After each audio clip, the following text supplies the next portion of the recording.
Welcome to Networking RX, a podcast devoted to helping business professionals like you enhance your networking skills in order to become more proficient giving and receiving quality business referrals and improving the overall quality of your life and the lives of those around you. The Networking RX podcast is a production of AmSpirit Business Connections, an organization whose mission is to empower business success through networking. Welcome to the Networking RX podcast. I'm your host, Frank Agan, founder and president of AmSpirit Business Connections. Today, I have another great guest. As our ongoing subscribers know, often on this podcast, it's me talking, sharing ideas, insights, and best practices for building professional relationships and excelling at business networking. Occasionally, however, I will be interviewing subject matter experts, authors, speakers, thought leaders, social scientists. And these people are helpful because they affirm the things I'm talking about, and they help us understand how we can build better relationships. Today on the podcast, I have Meg Nocero. She's a former attorney with the Department of Homeland Security. I feel safe at this point. But after 19 years working for the federal government, which is probably a lifetime, she resigned to pursue her dream as a writer, inspirational speaker, success coach, and what she calls it being an attorney for justice. She's got a couple books out. The one I'm holding right now is The Magical Guide to Bliss, and that's her first book. And she wrote that to help her navigate through the grieving process after the passing of her mother, and we'll certainly touch on that. But she also has another book out, which came out in early September of 2021, Butterfly Awakens, a memoir of transformation through grief. Meg, welcome to the program. Thank you so much, Frank. It's awesome to be here and have this conversation today. Likewise. As I was sharing before we hit record, this is a podcast about business, professional relationships, business networking. And when people think networking, they think other people. But I think the number one relationship we have, that the most important relationship, is with ourselves. And so often people just take it for granted that when you're out there meeting people, you are your best self, and we're not, especially through COVID, right? I don't know when this is all going to end or how it's going to end. But everybody struggles, and you struggle in a big way. And that which led you to this book, and people can't see this. This is a 400-page book. A lot of people tell me they've written a book and it's 50 pages, right? It's a comic book. And that's still impressive, but this is amazing. And this is literally a day-by-day journey of you really coaching yourself through this. So I guess I'll shut up. I want to hear, what led to this. And then let's just kind of talk about, just the general theme of how somebody can pick themselves up from whatever their tragedy is. So that particular book, I started it after I spoke to a very good friend. I needed help processing the loss of my mother. So I went to a friend of mine who offered her time generously. Once again, a wonderful result of networking. She was a dear friend of mine, and we had become friends over time. And she offered her professional services as a therapist to me. And she said, sometimes in life, when we go through something that we feel we are cut off abruptly from something we've known a long time. And that, for me, was the loss of my mother. It could also be, like you said, a loss of a job. If it's abrupt, sharp, to the point. A lot of times it's that loss of the identity of who we were in that particular relationship or scenario. So I was, fair to say, devastated when my mother died. It was something that I had not really contemplated. And that sounds kind of interesting. She had breast cancer. So certainly I knew that it was a possibility. However, I did not allow the process to even, sink in that she would lose her battle or struggle, like you said, to that. So at the end, I was devastated. And she told me, Meg, what is it that you love to do and that has helped you in the past? And it's been journaling. I'm a writer by trade, literally as a lawyer, that's what we do. Yeah. And, I a pen and a pad has never been a bad thing for me. And certainly a journal also is a place where I'm able to flesh out different ideas. Well, she said that a lot of times we can trick ourselves into still having those conversations with that loved one by perhaps thinking you're having a conversation with them still, as if they were talking to you through the writing process. And it was cathartic for me because I would sit down every day, make time to connect, where before I felt like there was no tie to who she was while she was physically here. I was able over time to find that connection through writing and basically down channel everything that she would have told me if I were to ask those questions if she were alive. So for instance, I would contemplate a passage in a book that spoke to me. I would take a quote and then I would channel from there how it impacted me. And at the end of the day, I would share my what I wrote with others as well, to offer that up. Because I think when you are in service to others too, that is a very healing experience as well, because you feel like, okay, where you are, you might not be able to give a lot, but if you give something, it gets you out of the stuck experience. And, you know, it turned into a full process where I was able to feel like this is the wisdom she would give me if she were here, because I really felt like, you know, what am I going to do now? She was really a mentor, a champion, a very good friend, I would say, even though she was my mother, she and I were good friends, to, you know, still having that tie. So that's what started me off with the Magical Guide to Bliss. And I am someone who, while a recovering attorney-ish, I still like to believe that I have this magical notion of seeing the world through people's energies, through perhaps, you know, how they have a perspective on a certain incident. So I'm learning a lot from others and other writers, especially those writers like, I quote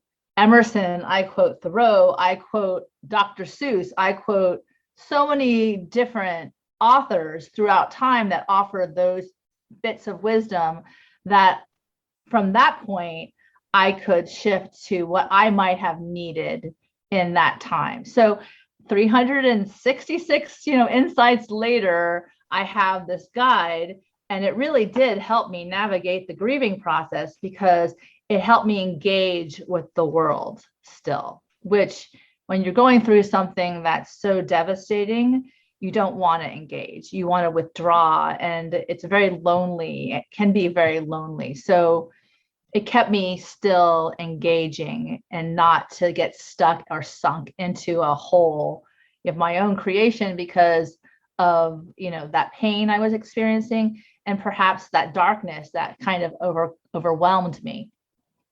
Did you feel a sense of, not empowerment, of being more powerful as you would write these? I mean, these are all, you know, 200-300 word chapters, which is great. I just get the sense that as you're working through this, you're like, okay, I'm just stronger now. I'm just stronger. Not markedly, but over time, you know, month to month. Well, I love that you put it like that, because I don't think I've ever even thought of it like that. But I remember when I would sit there and the words started coming through me, I was like, oh my God, like, aha. These aha moments were like, oh my God, this makes so much sense. And, you know, that whole logical brain mixed with the creative side coming together, it really was an empowering experience that you like. I love that you pointed that out. That's actually very astute. Well, and for those non-attorneys out there, the legal profession is very linear, very logical, it doesn't lend itself to the right brain, generally speaking. I mean, I'm sure somebody's writing a closing argument or something, trying to be impassionate for sure, but generally it's very A plus B equals whatever. Right. So They don't really like, especially in the federal government, they don't like you getting creative with your argument. Certainly you have a script to follow, and that's what you're going to do unless they give you permission to do anything else. So absolutely. It was very empowering in that respect too, to actually, touch on that creative part of your soul, basically let it out, which was, a bit of freedom there, as far as the written word is concerned. As you went through this and you kind of felt this powering up or empowering, did you find yourself coming out of your shell? Interacting with other people, it's, again, people get in these tough spots and they can just get stuck there. And I've talked to people, they don't go to networking events. They don't do anything because they're just in a bad place. Yeah. And did you feel yourself wanting to come out or actually doing those sorts of things? You see it too. You see it when you have the networking events. People come in and they're like feeling around to see whether it's safe here. Is this a safe place to be myself, to be authentic, or do I have to pretend I'm somebody else? When you share your writing with other people, it is so vulnerable, because especially if it's not legal writing, because right. It's really, you're advocating on behalf of somebody else when you're making a case for something. But when you're putting out your heart and soul on the paper, for the judgment of others, I would say it wasn't necessarily a very comfortable experience at first, but I found my safe place, where you see people aligned with perhaps the way you think or the way you see things. And then from that, confidence that was built over time, because I started blogging after I started sending it out to a close group of friends. I was getting a lot of feedback. Meg, I so appreciate this. I needed to hear this today too, because I just figure if I'm learning something and it really makes me have a light goes on in my head, I like those rare moments when those light bulbs go on, I want to share it with whoever wants to hear it. And then that conversation gets to flow from there, because, you never know what kind of conversation can start. And I always like that about you when you offer in your networking groups, that first part where you offer that advice or the wisdom as to how certainly you can engage with the world, perhaps through your eyes, and something you learned that was really relevant, and also, really like, wow, this is a really wonderful light bulb, because you don't know how it's going to hit to whoever is listening. So I think, I have to tell you, I'm going to be completely vulnerable here as well. Might as well, because my book, Butterfly Awakens, I tell the whole story. At first, I was really scared, and I have a real issue with judgment and failure. And I think a lot of people, don't do a lot of things in life because they let the fear of being judged or the fear of failure hold them back. If I went to school, I wanted to get the A. If I didn't get the A, then, oh my God, maybe the B, or especially if I tried really hard, and then someone came back and said, this is terrible, try again. My skin is pretty thin, I don't have this thing. I think it's built up over time, that confidence, that empowerment. Like now I'm like, if it's not for you, it's not for you, move on, you don't have to, a lot of people with those critiques, though, they have to put it in there and they just have to just dress someone down. I don't know why, just destroy them, as far as somebody who doesn't like it. I'm like, that's fine. You're entitled to your opinion too. Yeah. I if it didn't work for you, then, take what you like and leave the rest. For me, no skin off my back. The bottom line of that is you become less fearful and more, embracing the possibilities of what can happen if, in fact, you open up a room and share it with others, which is so exciting. That's where I get really, enthusiastic and to see like, wow, something wonderful might be happening here if I start to share. And that is really the beauty of networking with people who maybe don't think like you so much, that you can open up your perspective and welcome people into your world, so you learn something different than what you've seen your whole life, which I think benefits us all. I think really does and will be something that will perhaps save all of us in the future if we actually have an open mind to different kinds of conversations from different backgrounds, from different, color, creed, whatever you want to say. So yeah, I would say initially it was pretty terrifying to share my words. I used to say, if just one person reads it, I'll be happy. And then when I think my father finally read my magical guide to bliss, he wrote the introduction for it, which was just like, he's a cardiologist. So the fact of the matter that he would sit down and actually put into words something that really was fantastic for the beginning of the book. It's a beautiful, beautiful dedication to the relationship that I had with my mother. But he was like, he came back to me and he said, "I'm so proud of you." And I think I was good. After that, anyone can say whatever they want about my books. I don't care. I was like, my dad gave me the approval. So, maybe that's the whole thing about life, is that we're doing to please what we believe our parents would want us to do, be, say, perform as, the pride that we want for the legacy that continues our family's traditions if you have a close family. Yeah. I one of my many sayings, everything I say, I need to hear. Right. I mean, you tell people, people hear me. Yeah. People hear me be preachy and it's like, no, I really need to hear it. And that's kind of what this book is. It's like, it's exactly what this book is. Yeah. If nobody read it, it was for you. Yeah. And it's funny, as you're talking about worried about people being judgmental. The chapter in the Magical Guide to Bliss, be compassionate, don't be judgmental, or something like that, right? Yeah. And there's a whole, you devoted a whole chapter to that. It's funny that you wrote that and then we're still worried about it. But I think we're all human, right? We're all human. I would be lying to say I am like, oh, whatever, everybody, because I have my days where someone will say one thing and it'll drop me to the floor. But other days I can just let it just go off my shoulder. All right. So didn't gel. Okay.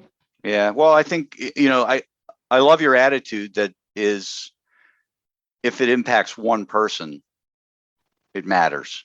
I talked to so many people who have that book that they don't do anything with because they're looking for the publisher, they want the advance, things that just don't happen anymore. They want the audience.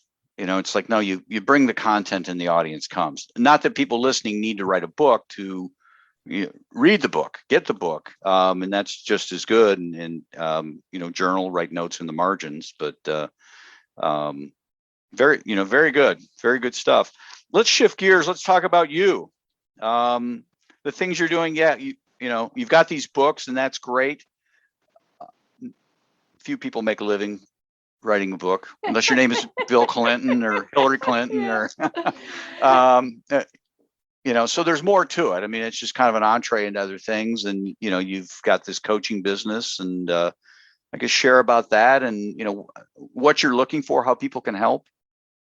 Yeah, so I do coach. I just got my certificate from the Happiness of Studies Academy. I'm a big fan of positive psychology, what we were talking about before. One of the things that really did help me move out of the whole grieving process into some kind of empowerment, like you're saying, was not to ruminate over and over again about the loss, about the pain, till I could shift it. But it obviously didn't happen right away, but I did come to a point where I was, okay, what has worked in the past for me? What does the evidence, like the lawyer, what does the evidence show that I could get through and prove to myself that I can move forward? And one of the things that I loved with this is the full positive psychology, affect, where, we are that beautiful, embodied space where we can really set neural pathways in our brain that render positive habits second nature, right? But we have to show, that's a learning curve, right? You have a learning curve that you have to walk through first. And when I coach people, it really is around what their intentions are, what they want, how do they want to see a shift. And I don't generally babysit my clients. I'm not like that. I'm more of an action. Like I don't ruminate. I allow the session to unfold as it will. I do give a safe, sacred space because I do believe it is an honor for someone to allow you to come into their life to help them.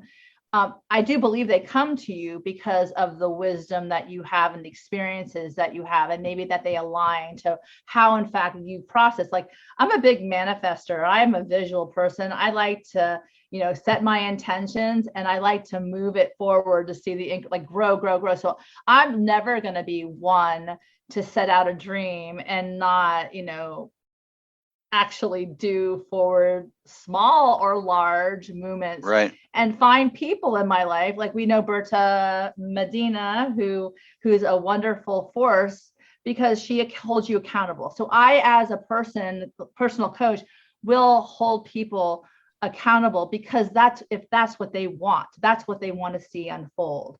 And I want to be held accountable for those things that I say that I'll do. I believe integrity is like your calling card. If you can't trust somebody, what do you got? Like, how can you move around in business? There is that gentleman or, whatever, gentlewoman's handshake that we don't seem to acknowledge anymore in the world. Right. So I want to be the change I want to see in the world. I've got to bring it to the table. So that's really how my focus on coaching is I have a lot of integrity. I literally, want to see your dreams come to fruition too.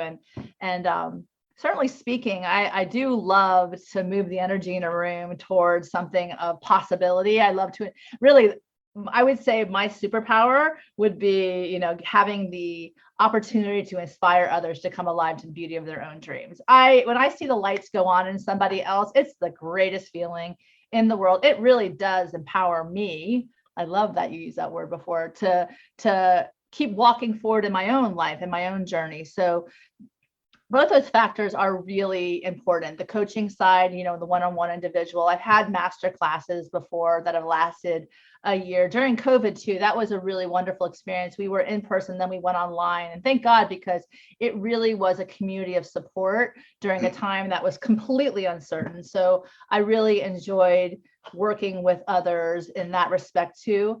And, I'm open to whatever opportunities do come along, because you never know. You can't really be like, look, I practiced law for over 19 years as a prosecutor. I knew the door was ready to close. I knew it was time to move on. I knew that for my own professional advancement and whatever, I need to do something more in line with what I want to see, because I want to enjoy this journey, right? I want to be able to say that was my life. I'm so proud of what I did and how I showed up and who I got to have conversations with. So I think that has been very fulfilling. Plus, while I was working for Department of Homeland Security, I hired over 300 interns. I was the trainer. I was a mentor for the intern program. And I got to teach lawyers how to be professionally and personally responsible and have, the reputation is everything. Right. You know that going in front of a judge, if they don't think that you're honorable, then they will not give your client the time of day. So you really need to show up according to what your words hold true. Yeah, no, that's great. It's very powerful stuff. Best way to get a hold of you? Website? So my smoke website, signals? Yeah, whatever. Yeah, smoke signals for sure. God help us. Not so much. But megnocero.com is my webpage. Also, I'm on Facebook, and I am on LinkedIn, of course. LinkedIn is a great professional networking site. Also Instagram. I love the creative world of photos and also matching my mantras to that. And my email, megnocero@mac.com, if people want to reach out and connect with me as well. Well, I really appreciate your time today. I'm inspired. I'm truly inspired. Thank you. Awesome. Well, I have to tell you, I have truly enjoyed your networking experience, and it's been wonderful, and it's a great room. So while you told me not to pitch it, I will advise people that if they want to come to a great place where people have incredible creative thoughts and ideas and are really engaged in the generosity of giving to each other, that's a wonderful place you'll find yourself with Frank. Thanks for joining us on the Networking RX podcast. Please put what you've learned into action today and let us know if you have questions, comments, or ideas for future topics. You can email them to us at podcast@amspirit.com. That's AmSpirit.com. Finally, so you never miss an episode, be sure to subscribe to the Networking RX podcast through iTunes, Overcast, or however you receive your podcasts. Now get out and network with someone. The Networking RX podcast is the copyright production of AmSpirit Business Connection. All rights reserved.